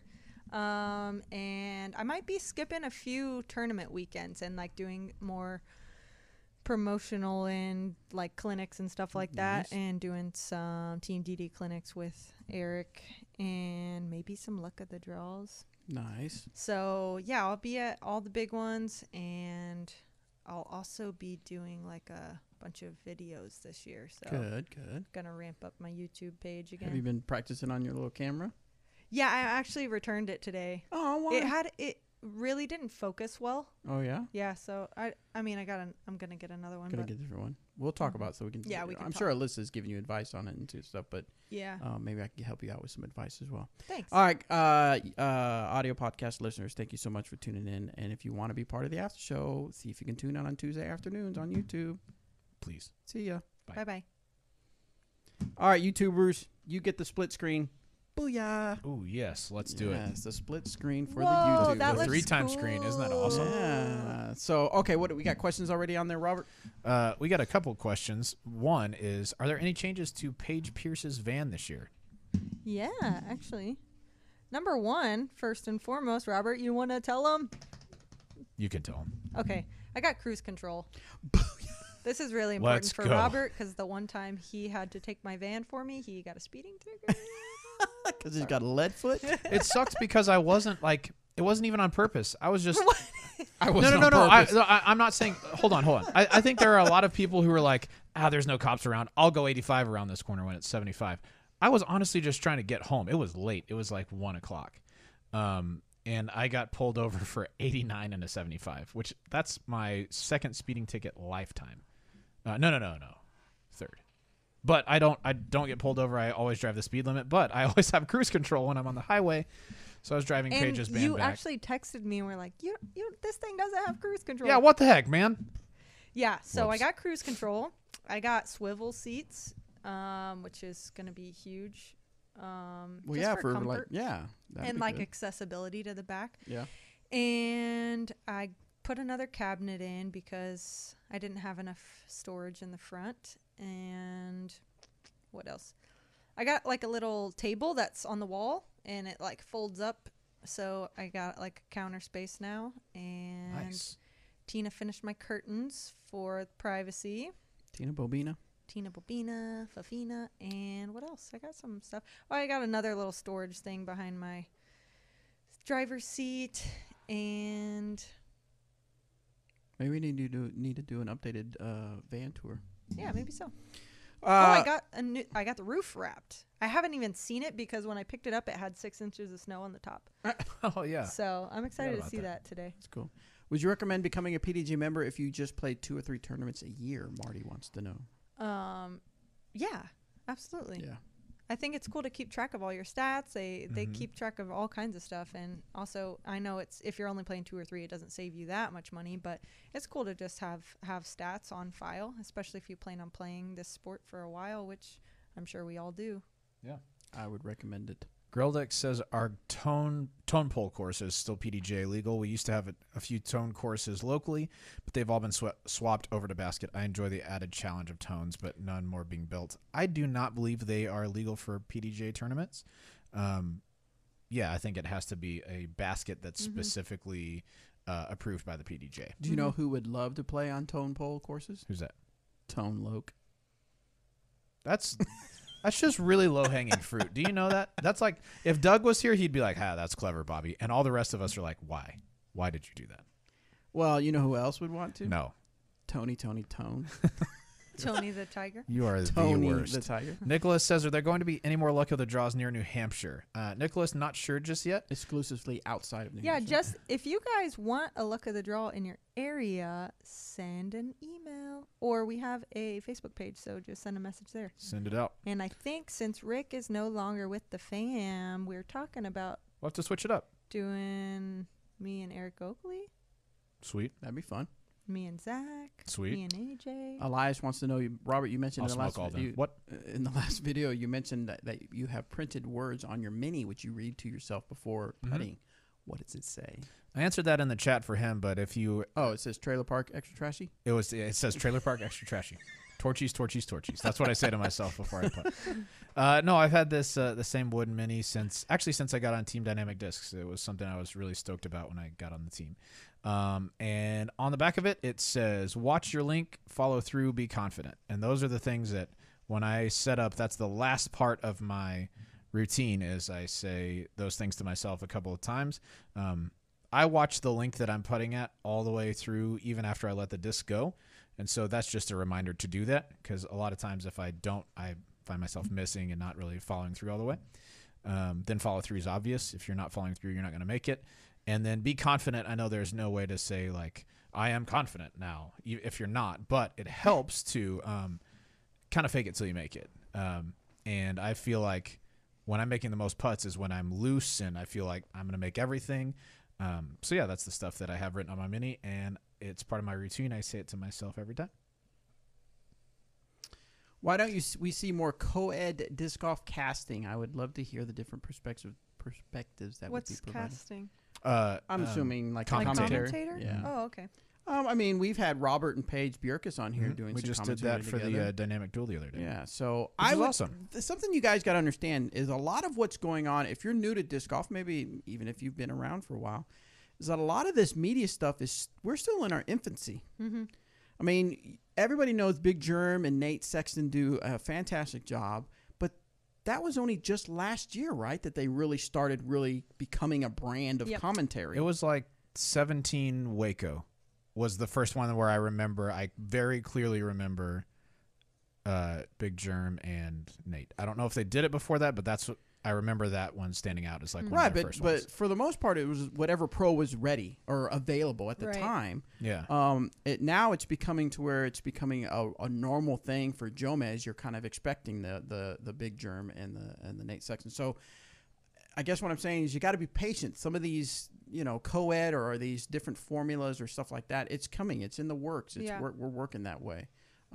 Hopefully we can see, I know because people love hearing Paige Pierce do commentary. Hopefully we'll see maybe some stuff with her doing some commentary, some women's coverage and stuff like that.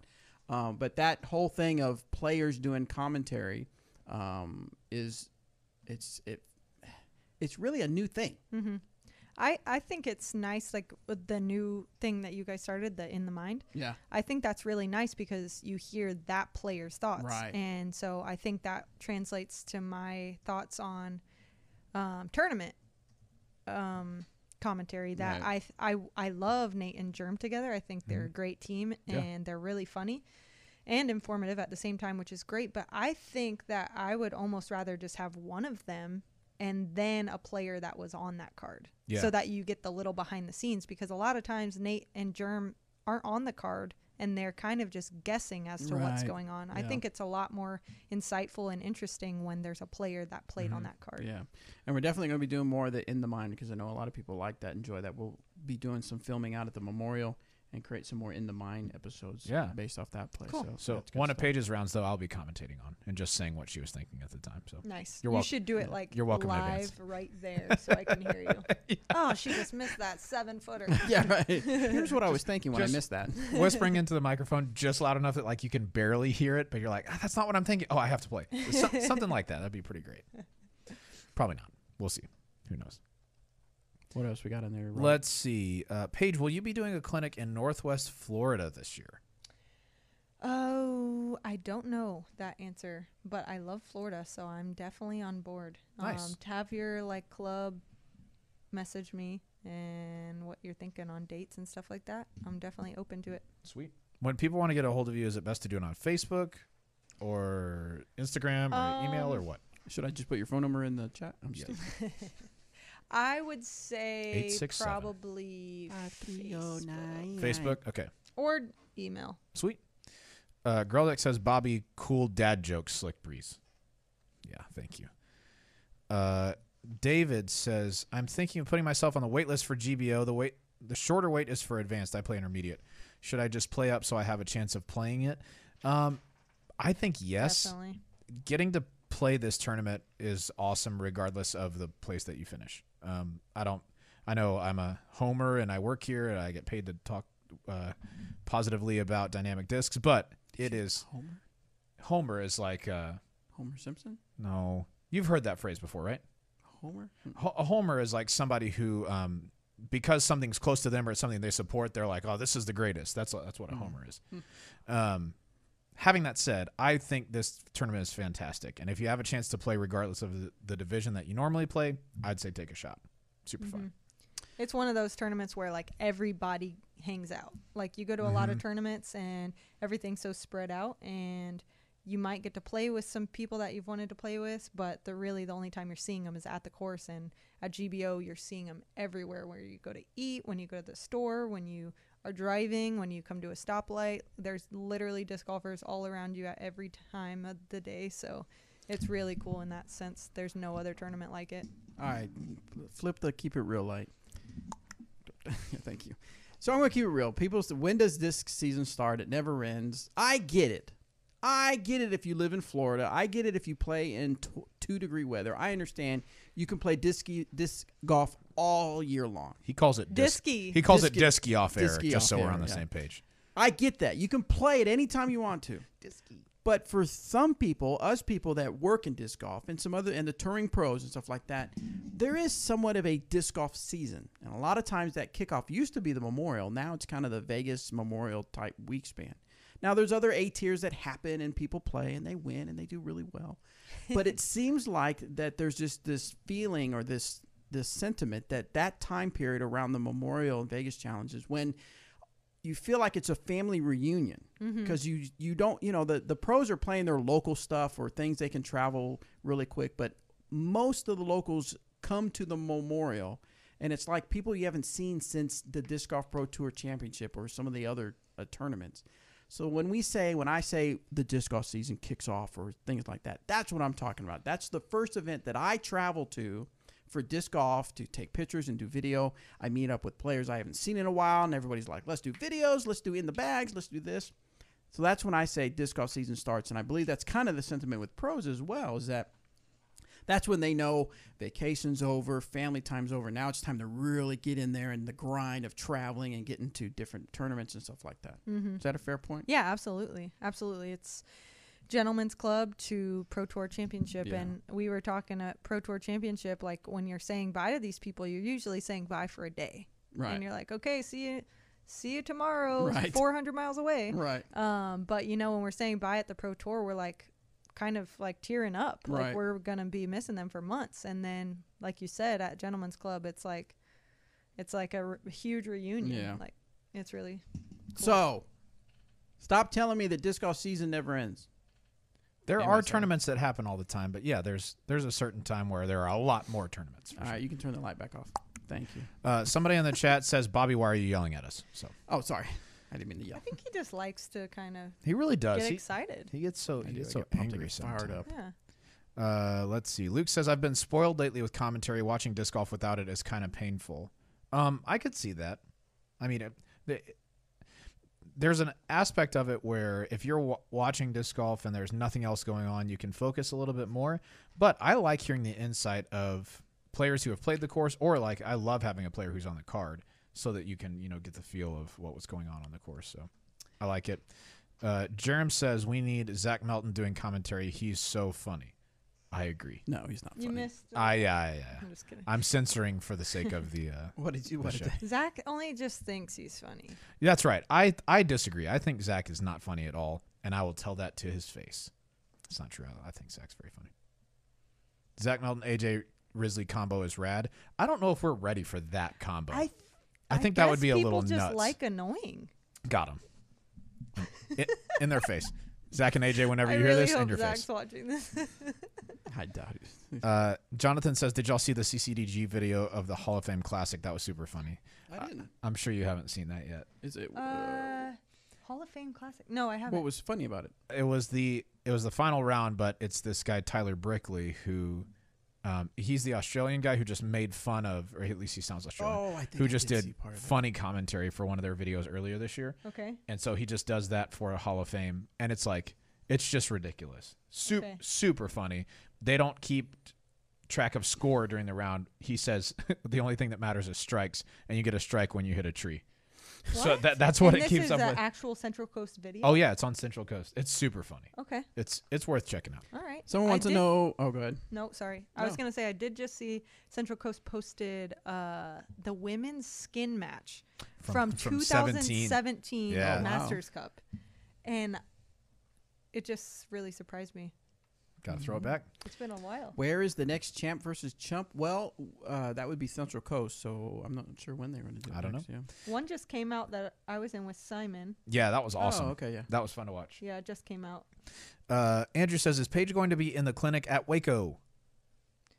I don't know of a clinic happening at Waco, but last year we did a Team DD clinic there. And so if we do one again, I'll definitely be at that. Here's a good one. Joseph, Paige, when you are leaned out for a patent pending stance, do you mostly use your arm in the throw, or do you still use the larger muscles? That's a great question. Patent pendings are very weird because you're not using your body like you typically do.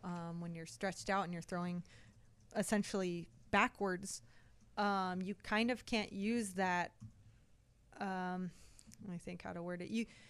How your hips push into the shot, you can't do that. Yeah, because they're facing stance. almost perpendicular to where you're throwing. So yes, you absolutely are using all arm, which is why the shot is so much harder, because in doing that, you're having to throw it wrong. And by wrong, I mean we teach you, anyone that teaches disc golf teaches you to not round your arm. They teach you to pull through straight through your core. Right. But in this stance, it's physically impossible. So you have to learn to throw improperly in this stance. So you really just have to work through different release points to figure out where that sweet spot is, because you are, yes, throwing with all arm. Yeah. This is a fantastic question. Greldeck says, Paige, you're known for crushing, kneeling, and stretched out putts. Do you practice those awkward stance putts when you are practice putting? Yes, I do. I actually just posted about this the other day. I do, for sure. I think that it's really important to practice any and everything that could come up in a round. So I'm always practicing like out of the woods shots. And as far as putting, I'm definitely practicing those few hindered putts, like the straddle putt and the knee putt and the stretch out putt. I think that when those happen, you want to be prepared for it. So it's really important. And especially if you make that, it could be 1, 2, 3 strokes, because that's a putt that not a lot of people make. So if you can practice and get yourself accustomed to those, I think it's going to be a huge advantage. Right. And even more, maybe not more than the strokes, but like on top of the strokes, I think a lot of times hitting one of those putts that people don't expect you to make just kind of puts it in their head like, hey man, I'm here to win, Yeah, like absolutely. it's people talk about getting big putted, right? Like Ricky will drive short of somebody and he hits his 60-footer, and now your 30-footer feels a lot Super different. long, yeah. And I remember at Waco this year, you chased down Sarah Hokum in the woods, and you made several of those like falling down on your belly putts. And but that sort of stuff, I mean, yes, it's a stroke. You got a birdie on the hole, but it also kind of like sends a message like, dude, I'm going to win no matter what. It doesn't matter what I have to do. I'm going to do it. Yeah, absolutely. And a lot of times that's the case. And the big putted thing is such a huge, this sport is so much about mental game. Yes. And I think that that's something that I rely on in my rounds, that if you hit that putt, just like Robert's saying, that 30-footer is so much different. And it's happened to me multiple times. Same. I can actually recall a lot of those times where I got big putted or where I big putted someone. And I think that's another thing that comes down to perception. It's, if my opponent parks a hole and I come up 40 short, I can go about that thinking, oh, I lost the stroke. Or you can walk up to that 40-footer confident and think, okay, I'm still going to not give up a stroke on this hole. Right. And maybe they didn't park it. Maybe they're 15 feet away and you just shook them and they miss it. So I think it's a huge thing to practice those putts. Definitely. We got time for a couple more questions, Bobby? Yeah, go for it. Okay, on the chat, if you have a couple more questions here, drop them in there. We've got 4-time world champion Paige Pierce sitting here. If you have anything that you've been wanting to ask her for your whole life, here she is. She's ready to answer it. JD says, do you guys file off the little nub on the bottom of your disc? It bugs me, so I do, but curious if anyone else does. Oh, this is cool, Bobby. Yeah, you got jokes now? Look, it's 2 Bobbies on the screen. I don't get to be on the screen anymore. Do you file off the little nub on the bottom of the disc? I don't. I also don't do anything to my discs besides throw them. Yeah, go ahead, Bobby. And write my name on them. This game's fun. Let's see. Where's that sound coming from? Oh, where's that sound coming from? Haley King asks. Haley. Yeah, Haley asks, how long does Paige practice putting? It's quite an alliteration. Probably not as long as you. You're pretty good at putting. She's a solid putter for sure. Yeah, she's super good. Who is it? Haley King. Oh, nice. She's 16. Correct me if I'm wrong. Team Somewhere in there, Discraft yeah. from Wisconsin. Really good player. It depends, really. I do most of my practice putting not on the course. When I'm playing practice rounds, I don't actually even bring out my putting putters. I don't like to keep score on practice rounds at all. So I'll just putt before or after said practice round, and I don't really set a time limit, honestly, just until I feel good about it. And then if it's off of the season and I just go out to the basket with that goal in mind to practice putting, then I'll probably stay out there 20 to 30 minutes tops. I don't want it to get boring or feel like work or redundant. So I'll just pretty much just get the reps in and just putt until it feels good. But I don't ever keep track of how much time's gone by. Yeah. Paige B said that same thing in the putting video we just did. She really likes that 30-minute mark because past that, it just feels like your practice isn't as valuable because you're a lot more tired than you're actually going to be in the round. And like doing that repetition so many times, it might mess with your form. You might not hit putts that you normally make. So yeah, I think that 30 minutes is that's a perfect spot. Michael says, has Paige been trying any new discs? Are you contemplating changing some of them out for this season? I said earlier I might put the Gatekeeper in. I'm going to work with it a little bit before I make that decision fully, but it's definitely something I am thinking about. Other than that, not really. I was messing around with the Trespass for a little bit, but You've probably got defenders that are doing what that would do. Yeah, I do. Yeah. I do. Yeah, I don't really have any gaps in my bag, so I'm not really looking for anything. If something comes along that I try and it really impresses me, I'm definitely not opposed to it. But there's nothing I'm really looking for right now. Yeah. I'm excited about the Gatekeeper, though. Jimmy, we answered this earlier. Will you be going to Toonie this year? Paige is working on something right now. Not sure if it's going to work out or not, but maybe. Call it a maybe. Yes. Thomas, hateful in here, says, how about them Cowboys? So, sorry. Yeah, I didn't get to watch the game. Hateful Thomas. But I saw the score. Salvi says, what's the hum flavor? What? Oh, the one I was drinking? Yeah. Strawberry lemonade. Nice. I hate when I hold off, wait for some questions, and then I start scrolling down a little bit, and it drops all the way to the most recent ones. Okay, so I got some that haven't Paige, and this is actually an interesting question. How motivated are you the few years you're not the world champion? I assume you stay the same, but wonder if there's a difference. So, is there a difference in mentality? 4-time world champion, you're playing. I mean, there's years that you were the world champion, years you weren't the world champion, years you were close but didn't get. How does that affect your mentality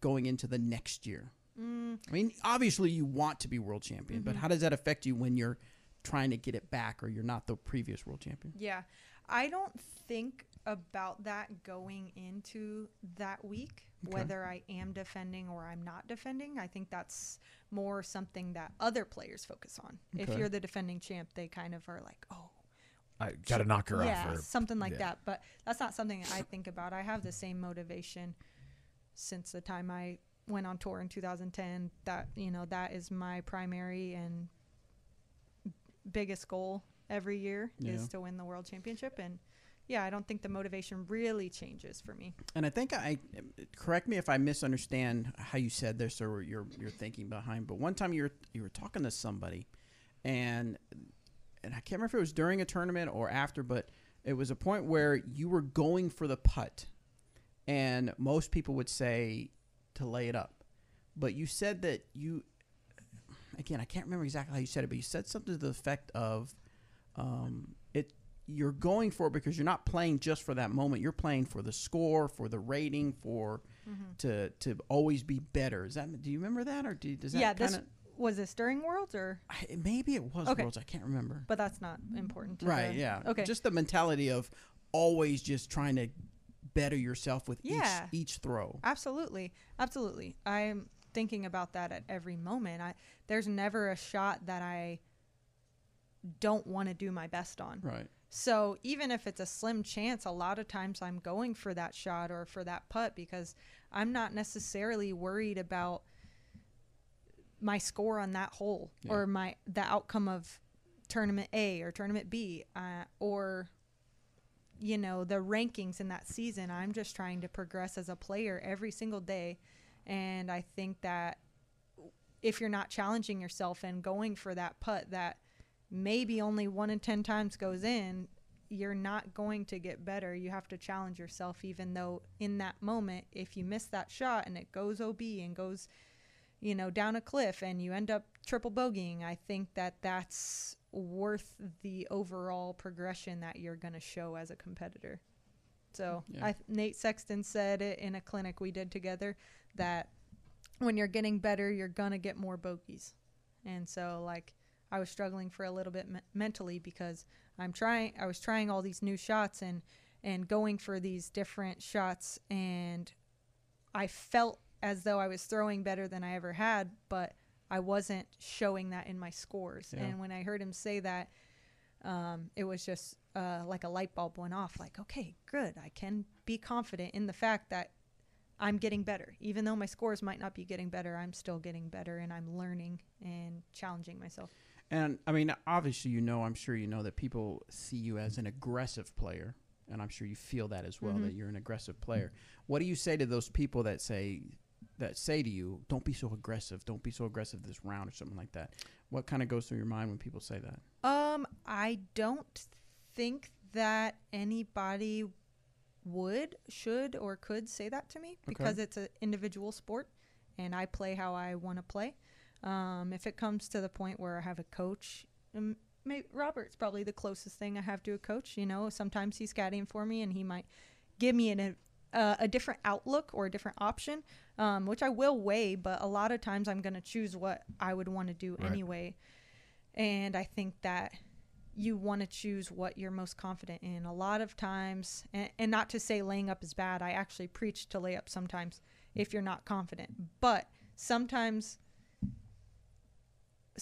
laying up can hurt your score. Okay. You know, if you're not committed to going for the shot, or you're not committed to laying up, whatever the case is, if you're not fully committed to it, it's going to turn out bad. So if you're going to run it confidently. If you're going to lay it up confidently. Don't do that in-between thing. Yep. Gotcha. Cool. 100% on that. Super fast. This Damon says, looking at having ACL replacement surgery this month, should I give up on disc golf for the year? I don't think you have to give up on disc golf for the year, but I certainly wouldn't rush back. I've had an ACL replacement on my left knee, and then a different knee surgery on my right knee for a torn meniscus that they repaired. The ACL I was back from in like 4.5, 5 months. It wasn't bad. I wasn't playing disc golf at the time, but I was playing soccer, and I was back doing that, no problem. The repair took like 1.5 years to get back from, and it really, really sucked. So I wouldn't count yourself out for the entire year, but I also would not encourage you to rush back, because that's when you re-injure yourself. I would say the opposite and just play the very next day. Rush back. Last one, Tim says, any tournament that Paige hasn't won that she wants to win? The one she didn't win? Are there... Okay. But like one big tournament that she hasn't won ever that she wants to win. Oh, has never won. Yeah.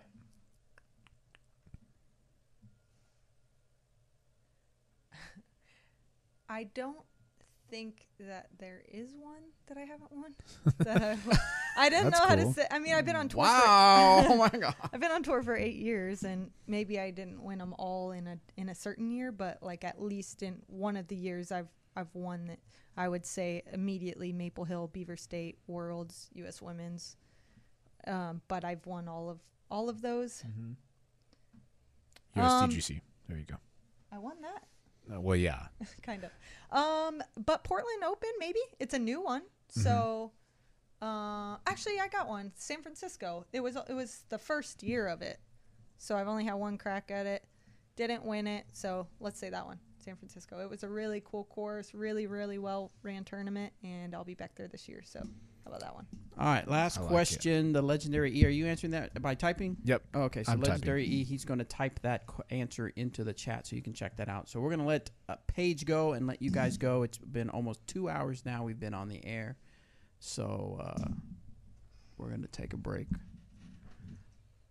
We're going to take We're going to take a break from live, and we'll see you next week. And thank you guys for joining us. Yeah, thanks for tuning in. Guys. Thanks Paige Pierce for joining us. Thank you, Paige Pierce. Thanks for having me. We're going to talk some media stuff after this. You said you wanted to talk about something, didn't you? Yeah, I got a few somethings. A few somethings or Few others. somethings. Something or other. So we'll talk, and make sure you guys follow her again on Instagram, Pierce 21290. You get it wrong every time, know. so maybe 29190. that's the case. I said the right word. Didn't I say it right? No, What did I say? you said 2-1. It's Oh. 2-9. 29190. It's Maybe okay. that's why nobody can find you. Is that what you're saying? I thought I was getting it right the whole time. 29190. 190. You have a good voice for this. Thanks, man. Wait, no, that isn't a good voice. This is a good voice. What do you mean? Oh wait, no, wrong one. This. Turning him off? No. Say something now. No. Oh, I did that's the wrong way. So you say, follow me on Instagram, Pierce29190. Can you try Welcome. it on me? Try it on me. Try it on me. Where you at? Right here. Hello, everybody. You got to get way low. You have to do You it have with to. your You voice. have to go though, low too? too. Yeah. Hello, everybody. That's better. Welcome to Disc Golf Answer Man. There you go. You have to touch the frequencies that the low gets to in order for it to matter. This is Hit me with it one more time, Bobby. Bobby Cool. Hit me, baby, one more time. That's I really love doing this because you got a good setup here, and This is awesome. I feel like I kind of want to live with this microphone. in your all in the your time. biz. Yeah. Uh-huh. So I might put one of these in the van. That could be There my you go. that could be my I While like new- you're that. driving, yeah. I just want to hit him with the hello everyone and welcome to this episode of the Disc Golf Answer Man. Something like that. Right. I'll do it for him Yeah, sometime. all right. Thanks, YouTubers. Thanks. We'll see. Thanks, you guys. next time. Okay, Okay, bye. bye.